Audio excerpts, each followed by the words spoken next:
Elle avait 13 ans quand son ventre a commencé à gonfler, portant l'enfant d'un homme qu'elle n'avait pas choisi, et les médecins savaient déjà qu'elle ne survivrait probablement pas à l'accouchement, parce que son corps était trop petit, trop jeune. Mais personne n'a arrêté ce mariage, parce qu'en Angleterre, au XVe siècle, une petite fille noble n'était qu'un Pio Margaret Beaufort, est née en 1443, dans un monde où les femmes n'avaient aucun contrôle sur leur propre vie. Mais elle allait devenir l'une des femmes les plus influentes de l'histoire anglaise, celle qui mettrait son fils sur le trône et changerait le destin d'une nation entière. Sauf que pour arriver là, elle devrait d'abord survivre à une enfance que personne ne devrait jamais vivre. Son père, le duc de Somerset, est mort quand elle avait à peine 1 an. Et du jour au lendemain, cette petite fille est devenue l'une des plus grandes héritières d'Angleterre, avec des terres immenses et une fortune colossale, ce qui en faisait une proie parfaite pour les hommes ambitieux qui voulaient mettre la main sur sa richesse. À 3 ans, elle a été fiancée pour la première fois à un garçon qu'elle ne connaissait pas. Puis ce mariage a été annulé, puis elle a été promise à quelqu'un d'autre, et puis encore à un autre comme si elle était une marchandise qu'on échangeait au marché. Le roi Henri VI lui-même a décidé qu'elle épouserait Edmund Tudor, son demi-frère, un homme qui avait plus de 20 ans de plus qu'elle. Et Margaret n'avait que 12 ans quand ce mariage a été célébré. 12 ans quand on l'a arrachée à tout ce qu'elle connaissait pour l'envoyer vivre avec un étranger qui avait tous les droits sur elle. Edmund Tudor n'a pas attendu qu'elle grandisse, il n'a pas attendu qu'elle soit prête, il a fait d'elle sa femme dans tous les sens du terme dès qu'il a pu, et quelques mois plus tard, Margaret était enceinte de son corps d'enfant, portant un fardeau qu'il n'était pas fait pour porter. À 13 ans, elle aurait dû jouer avec des poupées, elle aurait dû apprendre à lire et à broder.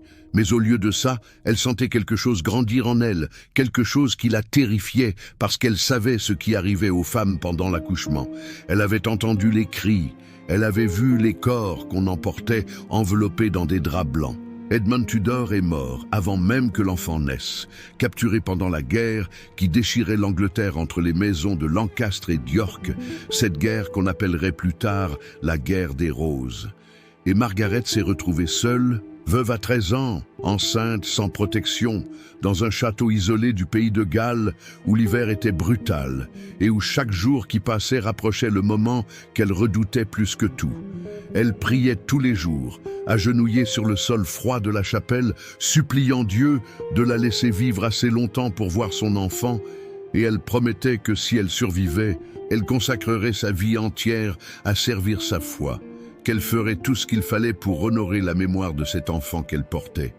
Le 28 janvier 1457, les contractions ont commencé, et Margaret a compris que son combat pour la vie venait de commencer.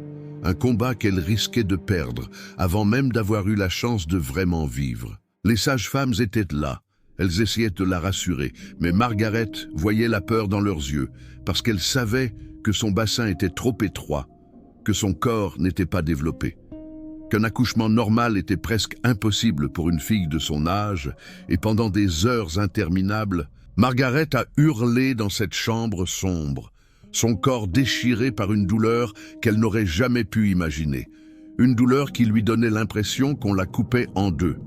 Finalement, après ce qui semblait être une éternité de souffrance, l'enfant est né, un garçon qu'elle a appelé Henry Tudor, et contre toute attente, Margaret a survécu, même si son corps portait des blessures si graves qu'elle ne pourrait plus jamais avoir d'autres enfants, son utérus endommagé à jamais par cet accouchement cauchemardesque.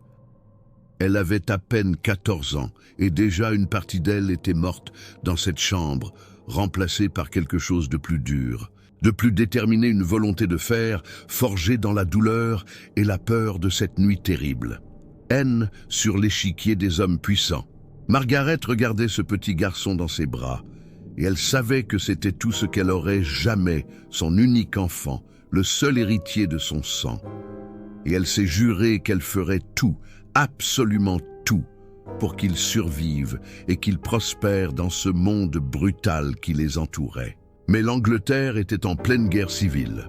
Les maisons de Lancastre et d'York s'entretuaient pour le trône, et Margaret appartenait à la faction lancastrienne par son sang, ce qui mettait son fils en danger constant parce que si les York gagnaient, ils élimineraient tous les prétendants lancastriens pour sécuriser leur pouvoir. Elle s'est remariée par nécessité d'abord à Henry Stafford, puis après sa mort à Thomas Stanley, des mariages stratégiques qui lui donnaient la protection dont elle avait besoin. Mais jamais elle n'a oublié que son véritable but était de protéger Henry et de le placer là où il méritait d'être, sur le trône d'Angleterre lui-même. En 1171, quand les York ont finalement triomphé et que le roi lancastrien Henri VI a été assassiné dans la tour de Londres, Margaret a compris que son fils était maintenant l'un des derniers prétendants lancastriens vivants, ce qui faisait de lui une cible. Et elle a pris la décision la plus douloureuse de sa vie. Elle a envoyé Henri loin, en exil en Bretagne, pour le sauver des assassins du nouveau roi yorkiste Édouard IV. Pendant 14 ans, elle n'a pas vu son fils 14 ans, où elle se demandait chaque jour s'il était encore en vie, s'il pensait à elle, s'il comprenait pourquoi elle l'avait abandonné, et cette séparation la rongeait de l'intérieur, comme un poison lent qui ne la tuait jamais complètement, mais qui la faisait souffrir chaque seconde de chaque jour. Margaret a utilisé ces années pour tisser un réseau d'alliances secrètes, pour comploter dans l'ombre, pour convaincre les nobles mécontents que son fils serait un meilleur roi que les York. Et quand Édouard IV est mort, et que son frère Richard III a usurpé le trône en écartant les jeunes fils d'Édouard, Margaret a vu son opportunité. Elle a organisé une rébellion. Elle a promis que Henri épouserait Élisabeth d'York pour unir les deux maisons rivales. Et en 1485, après toutes ces années d'attente et de planification, Henri Tudor est revenu en Angleterre avec une armée. Et Margaret a retenu son souffle en attendant de savoir si son fils allait conquérir le trône ou mourir sur un champ de bataille. La bataille de Bosworth a changé tout. Henri a vaincu Richard III, qui est mort dans le combat. Et soudain, impossible à croire, le fils de Margaret était roi d'Angleterre, Henri VII, le premier roi de la dynastie Tudor. Margaret avait 42 ans quand elle a finalement récupéré son fils et qu'elle l'a vu couronné. 42 ans de lutte, de souffrance, de séparation. Mais elle avait réussi, elle avait fait l'impossible. Elle avait placé son enfant sur le trône le plus puissant d'Europe. Elle est devenue l'une des femmes les plus puissantes du royaume, la mère du roi, et elle a utilisé son influence pour promouvoir l'éducation, pour fonder des collèges à Cambridge, pour soutenir l'impression de livres, pour laisser un héritage qui irait bien au-delà de la simple politique. Mais malgré tout son pouvoir, malgré toute sa richesse et son influence, Margaret n'a jamais oublié cette nuit terrible où elle avait failli mourir en donnant naissance à Henri. Elle portait les cicatrices de cet accouchement dans son corps et dans son âme, et elle vivait avec la douleur constante de savoir qu'elle n'aurait jamais d'autres enfants, que toute sa lignée dépendait d'un seul homme, son fils bien-aimé. Elle a vu Henri se marier, elle a vu naître ses petits-enfants, dont le futur Henri VIII, et elle a pensé que peut-être, enfin, elle pouvait se reposer, que son travail était terminé, que la dynastie Tudor était sécurisée pour les générations à venir. Mais en avril 1509, l'impensable s'est produit. Henri Tudor, son fils, son roi, l'homme pour qui elle avait sacrifié toute sa vie, est tombé malade et est mort à l'âge de 52 ans. Et Margaret s'est retrouvée face à la pire douleur qu'une mère puisse connaître, celle de survivre à son enfant. Elle avait 66 ans, un âge avancé pour l'époque, et elle savait que son propre temps tirait à sa fin. Mais rien n'aurait pu la préparer à enterrer le fils qu'elle avait porté dans son ventre d'enfant. Le fils pour qui elle avait risqué sa vie. Le fils qu'elle avait envoyé en exil pour le protéger, le fils qu'elle avait mis sur le trône d'Angleterre. Margaret a organisé les funérailles avec une dignité parfaite. Elle a maintenu son masque de force devant la cour, mais à l'intérieur, quelque chose s'était brisé définitivement. Et tous ceux qui la connaissaient ont vu que la lumière s'était éteinte dans ses yeux. Elle a assisté au couronnement de son petit-fils Henri VIII en juin 1509. Elle a vu ce jeune homme de 17 ans prendre la couronne que son père avait portée. et elle a prié pour qu'il soit à la hauteur, pour qu'il préserve tout ce que 3 générations de Tudors avaient construit à travers tant de sang et de larmes. Quelques jours après le couronnement, Margaret s'est retirée dans sa résidence de Westminster et elle a senti que son corps commençait à s'arrêter, que la maladie qui couvait en elle depuis des semaines prenait finalement le dessus.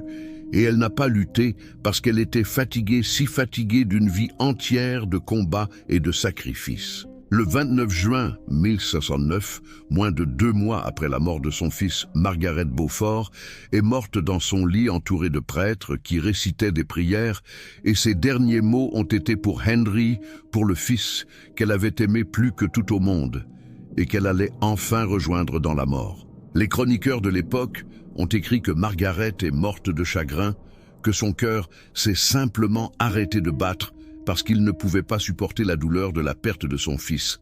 Et même si les médecins modernes pourraient trouver d'autres explications, il y a une vérité profonde dans cette idée, parce que Margaret avait vécu toute sa vie pour Henry. Depuis cette nuit terrible où elle l'avait mis au monde en risquant sa propre vie, et sans lui, elle n'avait plus de raison de continuer. On l'a enterrée avec tous les honneurs dus à la mère d'un roi dans l'abbaye de Westminster, juste à côté de la chapelle où reposait son fils. Et son tombeau portait une inscription qui la décrivait comme une femme de grande piété et de grande sagesse, mais ces mots ne pouvaient pas capturer la vérité complète de qui elle était vraiment. Margaret Beaufort était une survivante, une femme qui avait été mariée de force à 13 ans, qui avait failli mourir en accouchant, qui avait été séparée de son enfant pendant 14 ans, qui avait comploté et lutté et sacrifié tout pour mettre son fils sur le trône, et qui avait finalement réussi contre toutes les probabilités. Elle avait fondé des collèges qui existent encore aujourd'hui, elle avait soutenu l'impression de la première Bible en anglais, elle avait été une patronne des arts et de l'éducation. Mais son plus grand accomplissement et sa plus grande tragédie étaient la même chose, son fils Henry, l'enfant qu'elle avait porté dans un corps trop jeune et pour qui elle avait donné chaque jour de sa vie jusqu'au dernier. Aujourd'hui, quand tu visites l'abbaye de Westminster et que tu te tiens devant son tombeau, tu peux voir son effigie de bronze qui la représente avec un livre de prière dans les mains, les yeux fermés comme si elle dormait paisiblement. Mais si tu connais son histoire, tu sais que sa vie n'a jamais été paisible, qu'elle a été marquée par la violence, la douleur, la séparation et finalement la perte. Et que cette femme qui semble si sereine dans la mort a traversé plus d'épreuves que la plupart des gens ne pourraient imaginer. Son petit-fils Henri VIII allait devenir l'un des rois les plus célèbres et les plus controversés de l'histoire anglaise, celui qui briserait avec Rome et créerait l'Église anglicane. Et sa petite-fille, Élisabeth Pure, allait devenir la reine vierge qui mènerait l'Angleterre vers son âge d'or. Mais rien de tout cela n'aurait été possible sans Margaret, sans cette fille de 13 ans qui avait refusé de mourir sur cette table d'accouchement, qui avait survécu pour se battre encore et encore jusqu'à ce qu'elle change le cours de l'histoire. Margaret Beaufort est morte comme elle avait vécu en pensant à son fils. Et peut-être que dans ses derniers moments, elle s'est souvenue de cette nuit de janvier 1457, quand elle tenait ce bébé dans ses bras pour la première fois, quand elle lui avait promis qu'elle ferait tout pour lui donner un avenir meilleur, et peut-être qu'elle a souri en réalisant qu'elle avait tenu sa promesse, même si le prix avait été plus élevé qu'elle n'aurait jamais pu l'imaginer.